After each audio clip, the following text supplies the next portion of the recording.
오늘 저희가 여호수아기 7장에 나와 있는 말씀을 읽었습니다. 제가 어저께 아마 대부분의 분들에게 문자를 보내드렸죠. 오늘 오시기 전에 여호수아 6장과 7장을 좀 읽어보고 와라, 이렇게 좀 말씀을 드렸어요.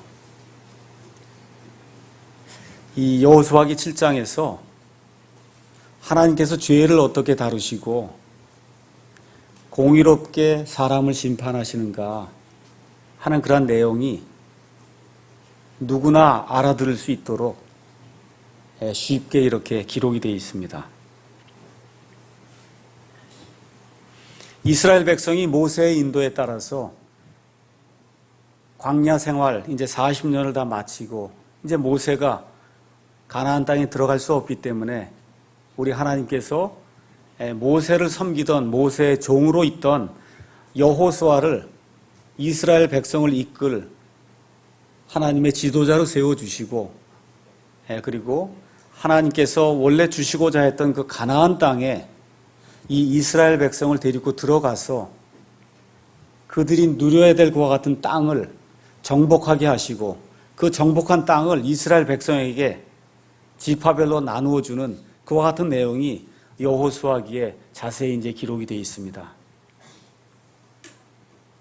그래서 40년 광야 생활을 이제 마치고 드디어 이 팔레스타인 땅, 가나안 땅의 오른쪽에 있는 데서 요르단 강을 건너서 이제 가나안 땅으로 들어가는 이와 같은 일을 이제 보면서 제가 여러분에게 어제는 6장과 이제 7장만 읽어봐라 이제 그렇게 말씀드렸는데, 또 선행학습을 잘 하신 분들은 1장부터 읽으신 분들도 있으실 거예요. 그래서 1장부터 2장, 3장, 4장, 5장 이렇게 쭉 나가면서 읽어보시면은 이제 이스라엘 백성이 요르단 강을 마른 땅을 건너듯이 하나님의 은혜로 이제 건너는 그와 같은 장면이 나오고, 그것이 끝난 다음에 드디어 이제 가나안 땅에 들어왔어요. 들어와서 첫째 도시의 이름이 길갈이라고 하는 그런 도시인데, 그 길갈에서 하나님과 언약을 맺는 그와 같은 대목이 이제 나오고, 그리고 이 광야에서 태어난 대부분의 사람들이 할례를 받지 않았기 때문에 하나님의 백성의 표인 할례를 받는 그와 같은 대목이 나오고, 그 이후에 하나님의 천사가 여호수아에게 나타나서 내가 선 곳은 거룩한 곳이니 내가 이제 밟게 될 이 가나안 땅은 내 하나님 여호와가 거하는 그와 같은 거룩한 땅이니 내 발에서 신을 벗어라, 이렇게 이야기하면서 하나님께서 이 가나안 땅에 함께 하신다고 하는 그런 사실을 보여주는 그와 같은 이제 대목이 나오고, 드디어 이제 모든 것이 끝난 이후에 가나안 땅에 처음 들어가서 거기서 가나안 백성을 쳐부수는 그와 같은 이야기가 이 여호수아기 6장에 이제 기록이 되어 있습니다. 그 첫 도시의 이름이 여리고라는 도시였어요. 그래서 하나님께서 이제 여리고를 정복함으로 말미암아 이제 하나님께서 원래 주시고자 했던 그 가나안 땅은 여러분이 아시다시피 창세기 15장에 가서 보시면 하나님께서 갈대아 우르에서 아브라함이라고 하는 한 사람을 부르셔서, 그래서 지금 저 중동에 이스라엘이라고 하는 그 나라가 서 있는 바로 그 땅을 내 씨에게 영원토록 주시겠다고 하는 이와 같은 약속에 따라서 이스라엘 백성이 영원토록 차지할 수 있는 그와 같은 하나님의 상속 유업으로서의 그런 땅을 원래 아브라함에게 주셨다가, 그 다음에 백성이 많지 않으니까 하나님께서 하나님의 계획을 이루시기 위해서 아브라함의 손자가 되는 야곱에게서 12지파가 나오게 돼서 그 12명의 그 아들들이 이집트에 내려가서 약 400년 동안 거하는 가운데 백성이 크게 불어나서 그래서 이제 가나안 땅으로 올려보내시는 그와 같은 내용이 출애굽기, 레위기, 민수기, 신명기에 이제 기록이 되어 있습니다. 자, 그래서 하나님께서 가나안 땅을 아브라함에게, 그 씨에게 영원토록 주시겠다고 그렇게 말씀하셨는데 그냥 얻는 것은 아니었어요. 여기 가서 보시면 하나님의 약속에도 불구하고 하나님의 백성이 들어가서 정복해야 되는 땅이 가나안 땅입니다. 우리 신자들의 그 삶하고 이것을 좀 비교해서 이야기할 것 같으면 이집트에서 탈출해 나오는 것이 구원이거든요. 그래서 이 구원받을 때 하나님의 생명과 하나님이 약속해 주신 모든 약속이 우리의 것이 되는데, 우리가 이 땅에 몸을 가지고 사는 한은 이스라엘 백성이 가나안 땅에 들어가서 가나안 땅을 정복해야 하듯이 저와 여러분이 성화의 과정이라고 하는 것을 통해서 이 몸을 낮추고 하나님이 기뻐하신 그런 삶을 사는 이와 같은 것을 가나안 정복이다, 이렇게 생각해 보시면 조금 아마 비슷한 점이 있으리라고 이제 생각이 됩니다. 그래서 가나안 드디어 이제 구원받아서 가나안 땅에 들어가서 가나안을 이제 정복해야 되는데, 첫째 과제가 뭐냐? 여리고 정복이에요. 여리고라고 하는 이 성을 어떻게 정복하고 하나님의 영광을 어떻게 드러내느냐에 따라서 앞으로 이 가나안 땅에서 이루어질 그런 일들이 결정이 되는 아주 중요한 이와 같은 일이 여호수아기 6장에 기록된 여리고 정복의 그와 같은 기사입니다. 자, 그러면 왜 이 내용이 중요하냐 하면, 여리고를 정복한다고 하는 것은 하나님께 첫 열매를 드리는 것과 마찬가지예요. 저와 여러분이 초실절이라고 하는 그러한 그 절기를 성경을 통해 가서 살펴보시면은, 초실절은 수확이 이루어지기 전에 하나님께서 우리에게 많은 수확을 주실 줄로 믿고 첫 열매를 따서 하나님께 가져다 드리면서, 하나님께서 우리에게 은혜를 베풀어 주셔서 저희가 첫 열매를 드립니다. 이 첫 열매를 드린 것 같이 하나님께서 나머지 기간 동안에도 우리와 함께 하셔서 우리의 수확밭에 수확이 풍성하게 넘치게 해주실 줄로 믿습니다 하는 그런 고백과 함께 드리는 것이 첫 열매입니다. 지금 이 여리고라고 하는 이 성을 정복하는 것이 이 가나안이라고 하는 온 땅을 정복할 때 하나님께 드려야 될 첫 열매예요. 그러니까 하나님께도 대단히 중요한 사건이고, 또 이스라엘 백성에게도 대단히 중요한 사건이 여리고 정복이라고 하는 그와 같은 사건이었습니다. 그래서 너무나 중요하기 때문에 우리 하나님께서 여리고 성을 정복할 때 너희는 이렇게 해야 된다고 구체적으로 하나님께서 명령을 해주셨습니다. 여호수아기 6장 17에서 19절에 있는 말씀을 제가 읽도록 하겠습니다.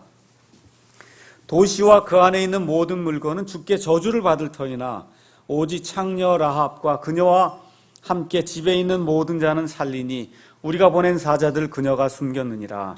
너희는 반드시 저주받은 물건으로부터 너희 자신을 멀리하라.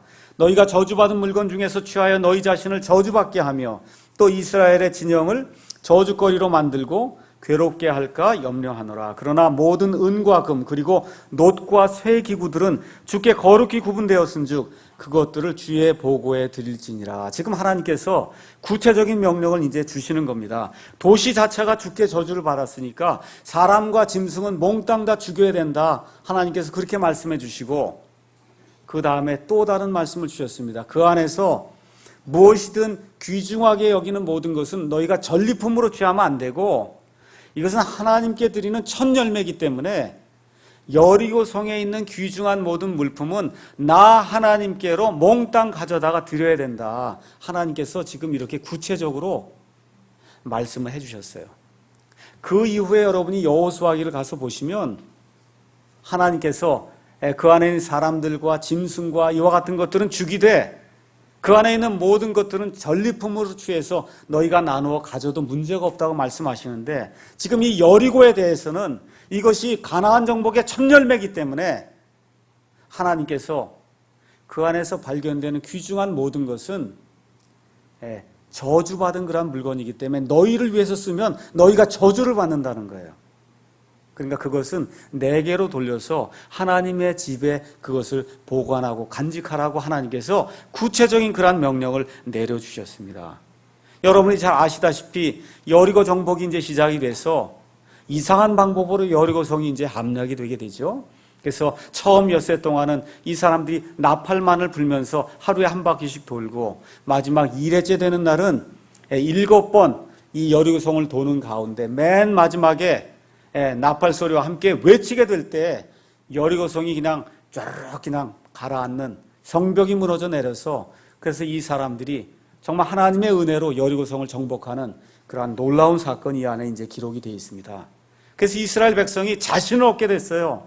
야, 드디어 하나님의 말씀대로 우리가 하지 않고 하나님이 원하시는 대로 우리가 하는 그런 방법이 아니라 하나님이 원하시는 그런 방법으로 나팔을 불고 순종하고 나아가게 될 때 이 성벽이 무너질 수 있구나. 하나님의 방법대로 하게 될 때 이 일이 가능하구나 하는 것을 느끼게 되면서 자신감을 얻게 되고 이제 하나님께서 여리고에게 행하신 것처럼 이 가나안에 있는 모든 도시에게 하나님께서 이와 같이 행하실진데 우리가 이 모든 것을 정복하고 이 안에서 하나님을 믿는 그와 같은 신앙 체계를 세우고 우리와 우리 자손들이 이곳에서 영원히 살 수 있겠구나 하는 그와 같은 자신감을 가지려고 하는 그런 찰나에 문제가 이제 발생한 것이 여호수아기 7장에 이제 기록이 되어 있습니다. 다시 말씀드리면 구원받은 바로 그 이후에 문제가 발생한다는 거예요.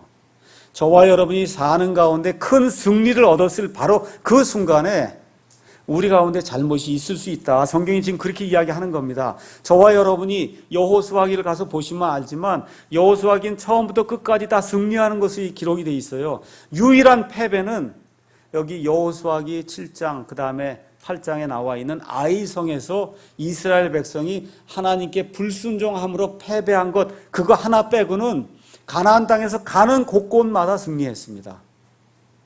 그래서 왜 하나님께서 우리에게 패배를 허락하시는지, 그래서 오늘은 제목을 성도들의 눈관리, 탐욕 피하기라고 하는 그런 것으로 이제 제목을 삼고 하나님께서 우리에게 어떤 일들을 원하시는가 성경 말씀에 있는 그대로 제가 설명을 해서 여러분에게 전달해 드리겠습니다. 자, 그럼 문제가 무엇이냐? 1절하고 그 다음에 20에서 21절에 나와 있는 말씀을 한번 보겠습니다. 1절 한번 가서 보겠습니다. 1절 처음에 세 글자가 나오죠? 다 같이 한번 읽어보겠습니다. 시작. 그러나요. 자, 6장에서 승리를 이루었습니다. 맞죠? 엄청난 승리를 이루었어요. 근데 7장에 딱 들어오니까 성경 말씀에 영어로는 but 이렇게 기록이 되어 있고 우리말로는 그러나가 지금 나오고 있는 겁니다. 저와 여러분의 삶 속에 그러나가 나오면 그럼 이제부터 문제가 시작이 되는 거예요. 그러면 이 문제를 여기 나와 있는 하나님의 말씀을 살펴보면서 우리 삶에 적용을 해봐야 돼요. 왜 이런 문제가 생기는 것인가? 그러나가 이제 문제의 발단이 되는 겁니다. 여러분이 잘 아시다시피 1절에 가서 보니까 유다 지파에 속한 아간이라고 하는 그런 사람이 나오는데 이 사람이 하나님께서 저주하신 그런 물건들 중에서 일부를 취해서 자기의 재산으로 삼은 것이 그것이 저주의 이제 발단이 되는 이런 내용이 이 안에 기록이 되어 있습니다. 아간이라고 한 사람은 유다 지파에 속한 사람으로 그 사람의 이름이 뭐냐 하면 괴로움이란 뜻을 가지고 있어요. 괴롭다 그런 얘기입니다. 자기도 괴롭게 하고 남도 괴롭게 하는 사람이 아간이에요. 그러니까 아마 이스라엘 백성 가운데 이 아간의 사건 이후에는 아마 자기 아들 이름을 아간이라고 지은 사람이 아마 아무도 없을 겁니다. 이름이 트러블, 영어로 트러블, 괴로움이라는 이와 같은 사람이고 그 다음에 히브리 말로는 아갈이라고 이제 번역이 될 수도 있고 또 여러분 마지막 절에 가서 보시면 26절에 이 아간과 그의 가족들이 다 죽음을 당한 이후에 그 골짜기의 이름을 아골 골짜기다 이제 그렇게 불렀는데 그 아골이란 뜻도 똑같습니다. 아간, 아갈, 아골 뜻이 괴롭다 이런 뜻이에요. 괴롭게 한다, 괴로움 이런 뜻입니다. 자, 그래서 이 사람의 불순종으로 인해서 이스라엘 백성이 여리고에서 승리를 거둔 이후에 그 옆에 있는 아이라고 하는 그런 도시로 이제 갔다가 아이가 워낙 작은 도시이기 때문에 뭐 우리가 다 갈 필요가 있겠냐 해서 3,000명만 올라갔다가 거기서 처음으로 패배를 당하는 그런 일이 생겨서 36명 가량이 이 아이 사람들이 공격을 함으로 말미암아 쓰러지는 이와 같은 일이 그 안에 이제 기록이 되어 있습니다.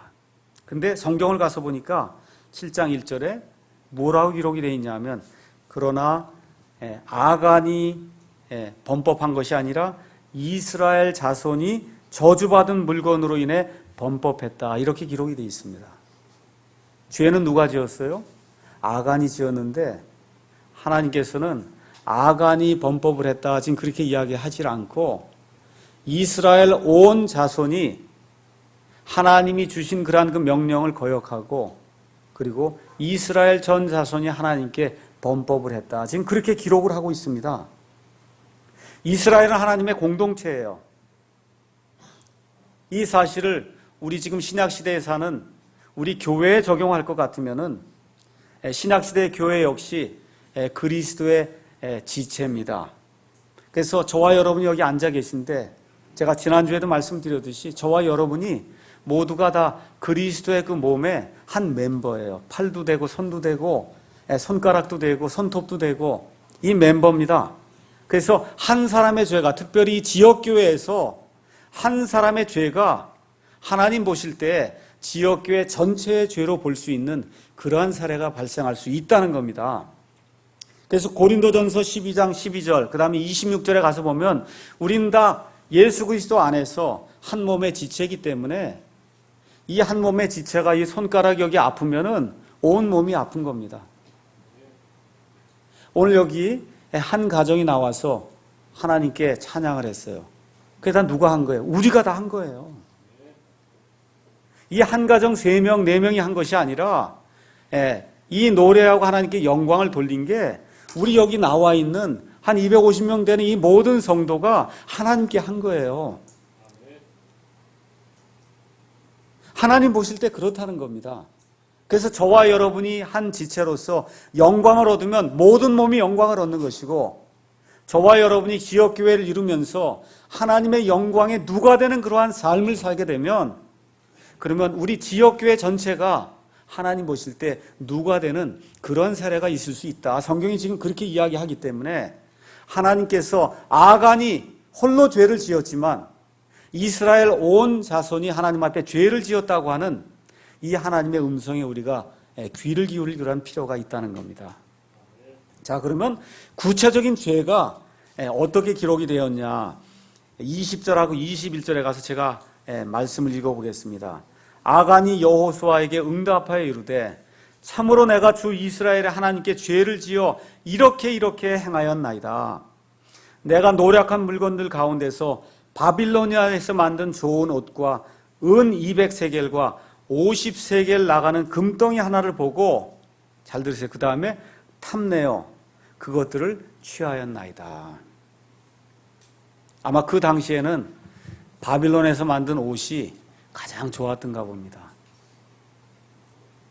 그래서 바빌론산 좋은 그러한 그 옷과 그 다음에 은 200세겔과 50세겔 나가는 금덩어리 하나를 보고는 제가 탐욕이 생겨서 그것을 가져다가 제 장막에다 숨겼습니다. 라고 이렇게 고백하는 그러한 내용이 이 안에 기록이 되어 있습니다.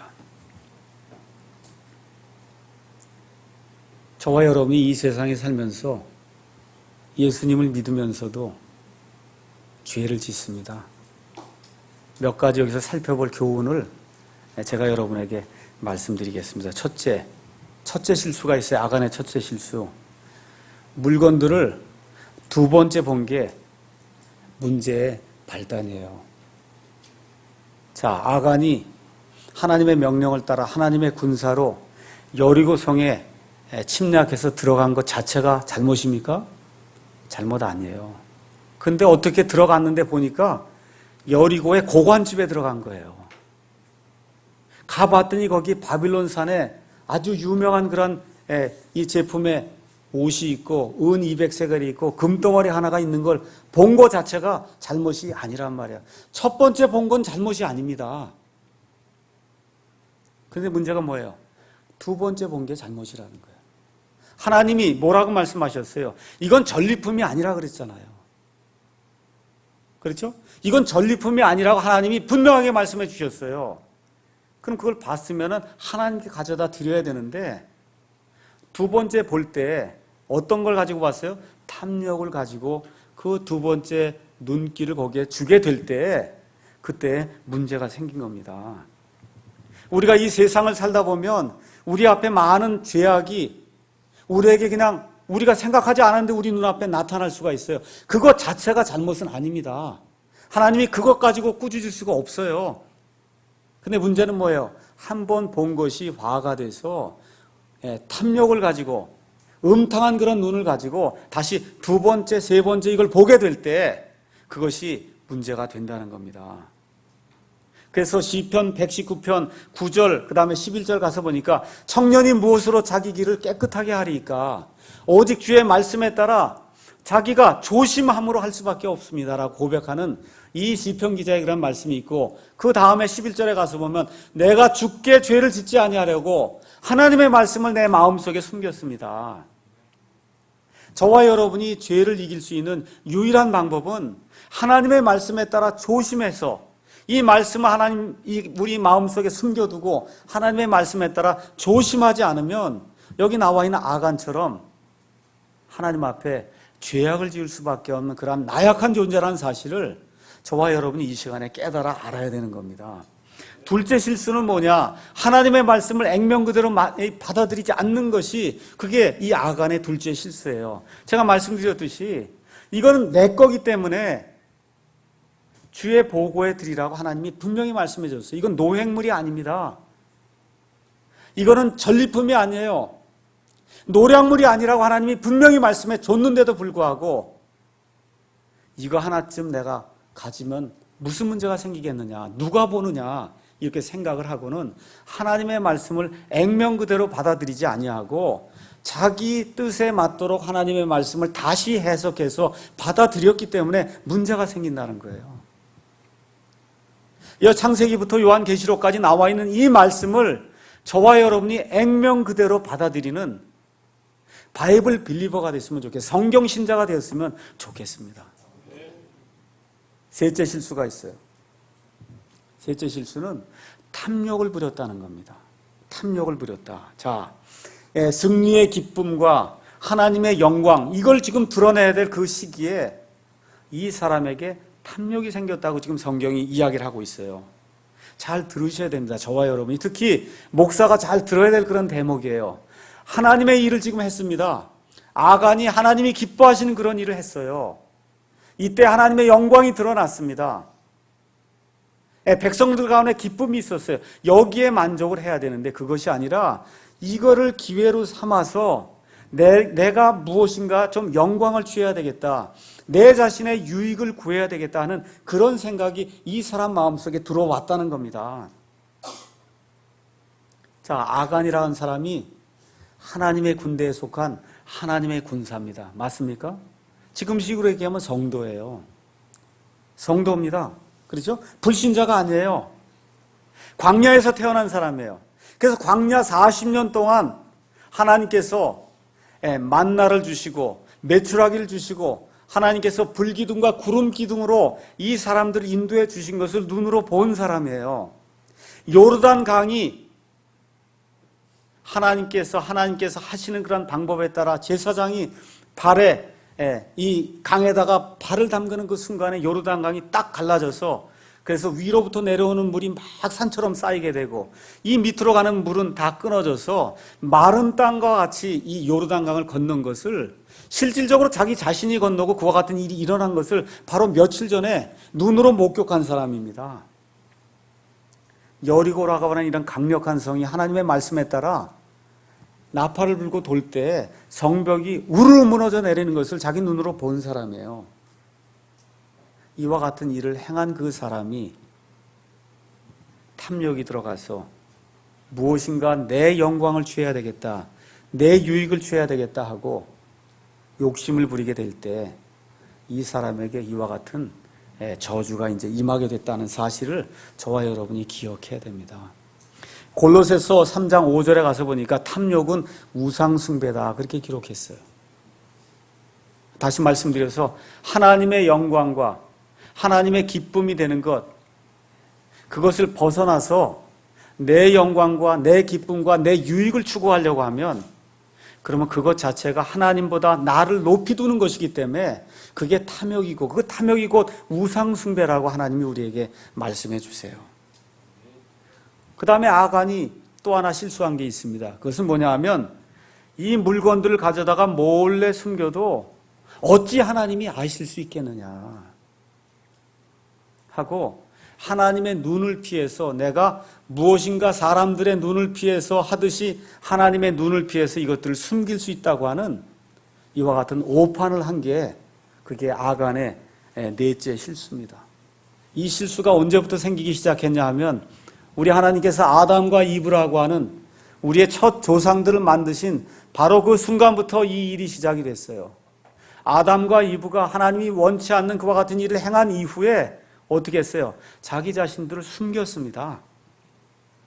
여기 가서 나무 밑에 가서 숨으면 하나님이 어찌 우리를 찾아내실 수 있겠느냐. 하나님은 찾아내십니다. 민수기 32장 23절에 가서 보니까 모세가 갓 지파와 루벤 지파와 이 하나님의 백성들에게 이런 말씀을 하시는 거예요. 너희 죄가 너희를 찾아낼 줄을 너희가 분명히 알지니라. 하나님께서 믿지 않는 자들에게 이 말씀을 하시는 것이 아니라 하나님의 상속 백성에게 지금 이야기하시는 겁니다. 너희 죄가 너희를 찾아낼 줄을 너희가 분명히 알지니라. 그래서 아간과 같은 그런 실수를 저희가 범하지 않기 위해서 오늘 여기 여호수아기 7장에 나와 있는 이 말씀을 저와 여러분이 지금 살펴보고 있습니다. 자, 죄의 결과가 어떻게 되었느냐? 2절에서 15절에 있는 말씀을 잠깐 보겠습니다. 여호수아기 2절에서 7장 2절에서 7절 말씀을 가서 보니까 첫째, 그 결과가 뭐예요? 이스라엘 군대가 대패하게 된 겁니다. 제가 말씀드렸듯이 이제 여리고에서 승리를 거두었어요. 승리 거둔 다음에 그 다음에 나온 도시가 여리고에서 서쪽으로 약 20km 떨어진 아이라고 하는 그런 도시, 아주 조그만 도시였습니다. 그래서 백성들이 온 백성이 온 군사가 다 올라갈 필요가 뭐가 있습니까? 2,3,000명만 올라가면 되지 않겠습니까? 해서 3,000명만 뽑아서 아이라고 하는 데 도시에 보냈는데 웬걸 어떤 문제가 발생했어요? 이 3,000명이 이 아이 백성 앞에서 굴복을 해서 그 안에서 약 36명가량이 쓰러져서 넘어지는 이와 같은 비참한 결과가 이스라엘 백성에게 열리게 된 겁니다. 자, 성경이 말씀하는 일관된 그러한 경고의 말씀이 있어요. 처음부터 끝까지 이야기하는 말씀이 있어요. 하나님의 말씀에 순종하지 않으면 저와 여러분의 삶에 패배가 임한다는 거예요. 하나님의 말씀에 순종하지 않으면 그러면 패배가 임한다는 겁니다. 지금 여기 나와 있는 이 말씀을 저와 여러분이 헛되이 읽지 않았으면 하나님께서 우리에게 이와 같은 패배를 통해서 하나님의 말씀이 엄중하다고 하는 그런 사실을 깨달으라고 이 말씀을 주시는구나 하고 마음판에 우리가 기억을 해야 됩니다. 자, 이스라엘 백성이 이렇게 패배하게 될 때 이 죄를 극복하기 위해서 여호수아와 이스라엘의 그 지도자들이 행하는 그러한 일들이 6절에서 9절에 기록이 되어 있습니다. 제가 읽겠습니다. 여호수아가 자기 옷을 찢고 이스라엘의 장로들과 함께 주의 궤 앞에서 땅에 얼굴을 대고 엎드리며 머리에 흙을 끼얹고 저녁 때까지 있다가 이제 하는 그런 내용이 이제 그 안에 기록이 되어 있습니다. 자, 여호수아와 이스라엘의 장로들이 철저하게 회개하는 그런 모습이 이 안에 기록이 되어 있어요.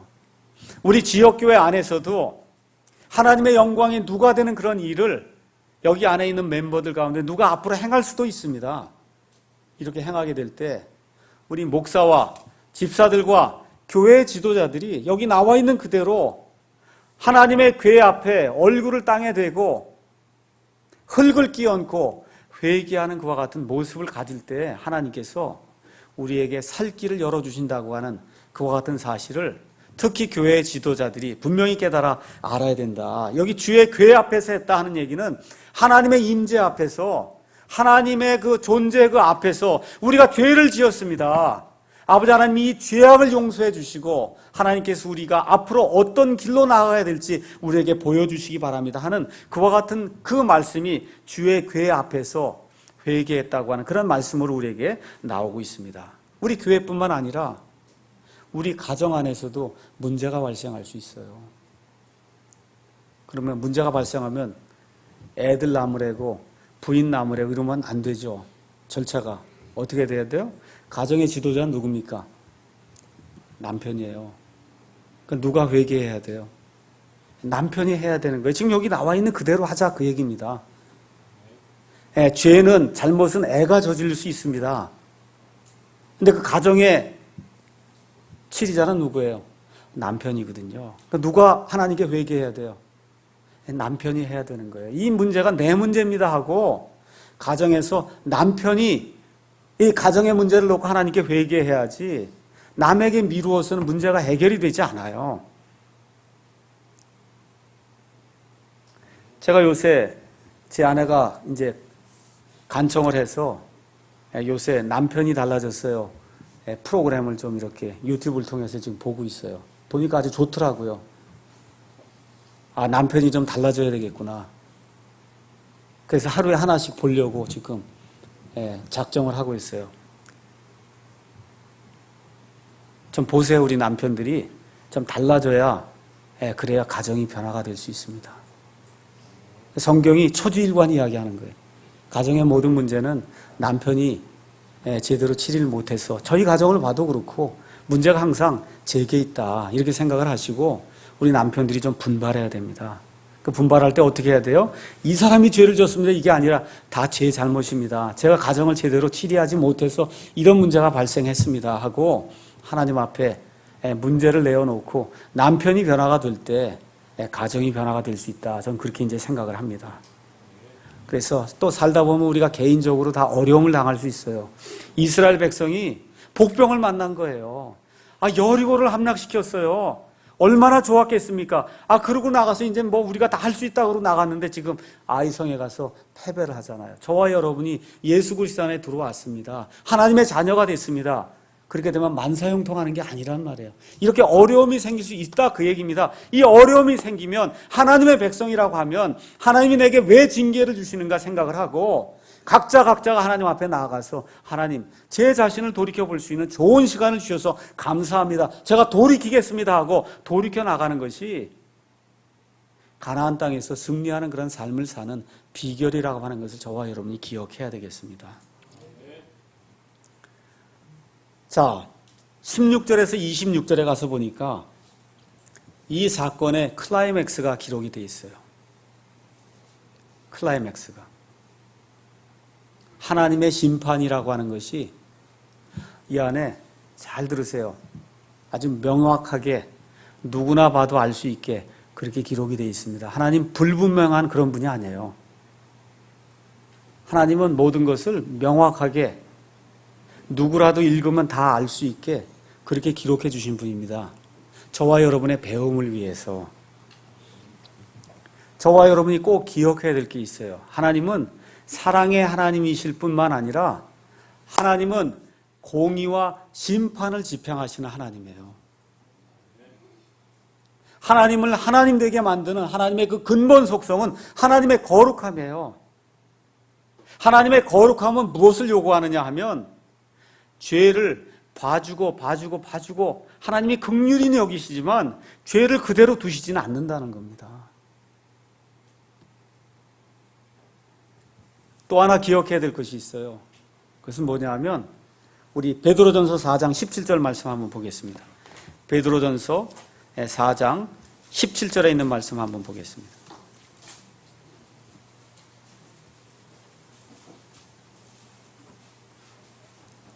제가 읽겠습니다. 하나님의 집에서 반드시 심판을 시작할 때가 이르렀나니 만일 그것이 우리에게서 먼저 시작되면 하나님의 복음에 순종하지 않은 자들의 마지막은 어떠하겠느냐. 하나님께서 심판하시는데 누구 먼저 한다고요? 하나님의 백성을 먼저 심판하세요. 하나님의 백성도 심판을 받는데 믿지 않는 자들은 얼마나 더 많은 심판을 받겠느냐. 지금 그 이야기를 하는 거 아닙니까? 그래서 하나님께서는 하나님의 백성이 정결한 백성이 되기 위해서 그렇게 만들기 위해서 하나님께 죄를 지은 그 죄를 하나님이 그냥 두시지 아니하시고 심판하신다고 성경이 이야기를 합니다. 근데 심판하시는데 하나님이 두루뭉술 이렇게 하는 게 아니라 하나님이 심판하실 때 정조준을 하세요. 여러분이 007 영화나 이런 거 가서 어디에 폭격하는 거 이렇게 보시면은 쫙 날아가갖고 그 물체가 딱 정확하게 포착이 될 때 그때 가서 폭탄이 떨어지듯이 하나님이 저와 여러분의 이런 죄를 심판하실 때는 두루뭉술하게 이렇게 하지 아니하시고 딱 정조준을 하셔서 심판하세요. 제가 가서 한번 같이 읽어보겠습니다. 14절 읽어보겠습니다. 14절 제가 읽어볼게요. 하나님이 어떻게 하시는가 한번 보세요. 그러므로 너희는 아침에 너희 지파대로 나아오라. 주가 뽑는 지파는 가족들대로 나오고 주가 뽑을 가족은 집안대로 나오며 주가 뽑을 집안은 남자끼리 나올지니라. 그렇게 되면서 하나님이 이스라엘 백성 가운데서 지파로 줄이고 가족으로 줄이고 남자들로 줄인 다음에 맨 마지막에 가서 지금 아간을 간추려내는 그 일이 지금 이 안에 기록이 되어 있어요. 그래서 16절에 여호수아가 그대로 합니다. 이에 여호수아가 아침에 일찍 일어나 이스라엘을 그들의 지파대로 나오게 하였더니 누가 뽑혀요? 유다 지파가 뽑혔어요. 지금 아간이라고 여러분 한번 생각해 보세요. 아간. 저와 여러분이 아간이라고 한번 생각해 보세요. 야, 이거 지금 하나님이 과연 나를 찾아낼 수 있을까? 근데 지금 누가 뽑혔어요? 유다 지파가 뽑혔단 말이에요.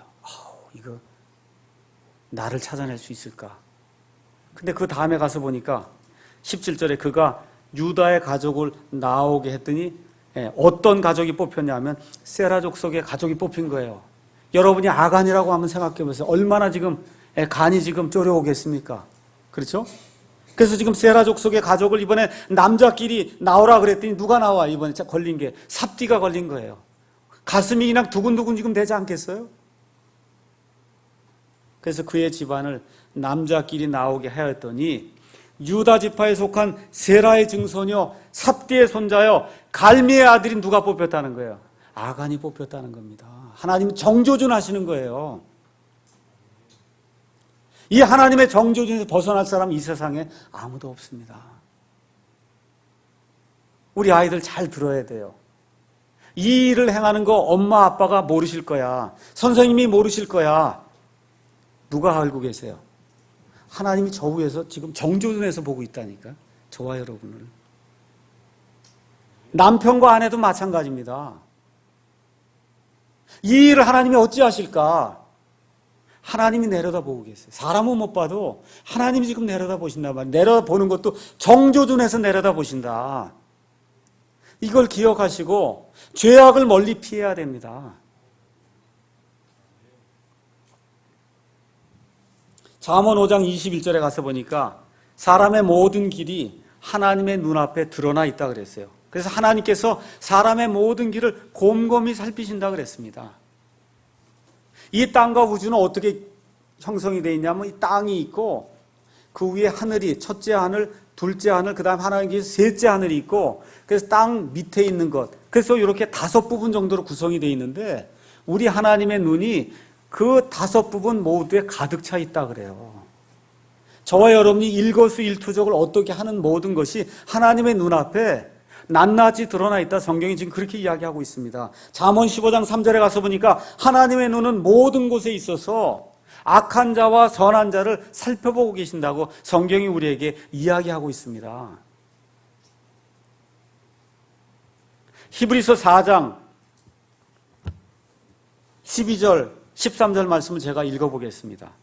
하나님의 말씀은 살아있고 권능이 있으며 양날 달린 어떤 검보다도 예리하여 혼과 영과 및 관절과 골수를 찔러 둘로 나누기까지 하며 또 마음의 생각과 의도를 분별하는 분이시니 그분의 눈앞에서 하나님의 말씀의 그 눈앞에서 드러나지 아니하는 창조물이 하나도 없고 모든 것이 우리와 상관하시는 그분의 눈에 벌거벗은 채 드러나 있느니라. 저와 여러분이 무슨 일을 하든지 하나님의 눈앞에 벌거벗은 채 드러나서 기록이 되고 있다는 그런 사실을 꼭 기억을 하시고 특히 젊은이들 죄악을 지을 것 같은 상황에 빠지거든 하나님께서 나를 내려다보고 계시는구나 기억을 하셔야 됩니다. 하나님의 말씀을 기억해야 돼요. 모든 사람이 하나님 앞에 설 날이 있습니다. 그 하나님 앞에 설 때 예수 믿는 사람이나 믿지 않는 사람이 다 서야 돼요. 뭐라고 하나님 앞에 고백할 거냐? 20절에 가서 한번 보겠습니다. 20절. 아간이 여호수아에게 응답하여 이르되 참으로 내가 주 이스라엘의 하나님께 죄를 지었습니다. 저를 한번 다 보세요. 저와 여러분이 하나님 앞에 가서 설 때가 있어요. 그때 가서 다 뭐라고 고백할 거냐 하면 제가 하나님께 죄를 지었습니다. 여기 아간처럼 누구나 다 그렇게 고백할 것 같은 때가 있어요. 구체적인 죄악을 회개보고 갈 때가 온다고 지금 성경이 이야기하는 겁니다. 그러면서 뭐라고 얘기해요? 죄의 삭은 사망이라고 이야기하는 겁니다. 하나님이 죄를 그냥 두지 않으세요. 죄의 삭은 사망이라고 하면서 지금 여기 나와 있는 아간과 또 아간의 일에 협조한 그의 모든 가족들, 아간이 이거 가져다가 어디다 숨겼어요? 자기 장막 밑에 숨겼으면 그 가족이 알까요, 모를까요? 다 알면서도 협조해서 하나님의 영광을 드러내지 않은 이와 같은 일들을 하게 될 때 하나님께서 그와 그의 가족들과 그에게 속한 모든 것들을 돌에 맞아 죽게 하시고 그걸 다 끝내지 아니하시고 어떻게 하세요? 불로 태우라고 말씀하시는 거예요. 죽는 것으로 끝나지 않고 지옥불이 다가오고 있다고 성경이 우리에게 이야기해주고 있는 겁니다. 그 골짜기의 이름을 아골 골짜기다. 성경이 지금 그렇게 이야기하는 겁니다. 저와 여러분이 예수 믿은 사람은 그리스도의 심판석에 가서 하나님께 회개 보고합니다. 하늘에서 나팔 소리가 울릴 때 우리 몸이 휴거받아서 올라간 그 순간에 거기 올라가자마자 예수 그리스도의 신부로서 혼인 만찬에 참여하기에 앞서서 하나님 앞에 1대1로 서서 하나님 앞에 책이 펴질 때 저와 여러분이 선악간에 행했던 모든 것이 드러나게 될 때 하나님 앞에 주여 제가 주님께 죄를 지었습니다 하고 부끄럽게 고백을 해야 될 그와 같은 때가 임한다는 겁니다. 믿지 않는 사람들은 그로부터 약 1000년 지난 이후에 천년왕국이 끝난 이후에 크고 흰 왕좌 심판대에 가서 서야 돼요. 거긴 구원받지 못한 사람만 서는 겁니다. 그거 어떻게 해야 돼요? 하나님, 제가 하나님께 죄를 지었습니다 하고 믿지 않는 자들이 고백해야 될 그와 같은 때가 임한다고 성경이 이야기를 하는 거예요. 하나님은 100% 공의롭게 심판하십니다. 죽는 것이 끝이 아니고 죽은 이후에 이 불에 타는 영원히 불에 타는 불호수에 들어가야 된다고 하나님께서 우리에게 경고해 주신 것을 기억해야 됩니다. 그래서 로마서 6장 23절에 뭐라고 이야기하느냐 하면 죄의 삭은 사망이나 하나님의 선물은 우리 주 예수 그리스도를 통해 얻는 영원한 생명이니라. 지금 그렇게 기록을 하고 있습니다. 오늘 여기 여호수아기 7장에 나와 있는 말씀을 저와 여러분의 삶의 교훈으로 삼아야 돼요. 하나님이 죄를 용납하지 않는다는 사실을 기억하시고 하나님의 말씀을 우리 마음속에 숨겨두고 어떻게 하든지 하나님이 기쁘게 하시는 깨끗한 그런 삶을 살아야 되겠구나 하고 작정하는 그런 한 주간의 삶이 되기를 주님의 이름으로 축원합니다. 새 일을 시작할 때 꼭 문제가 발생합니다.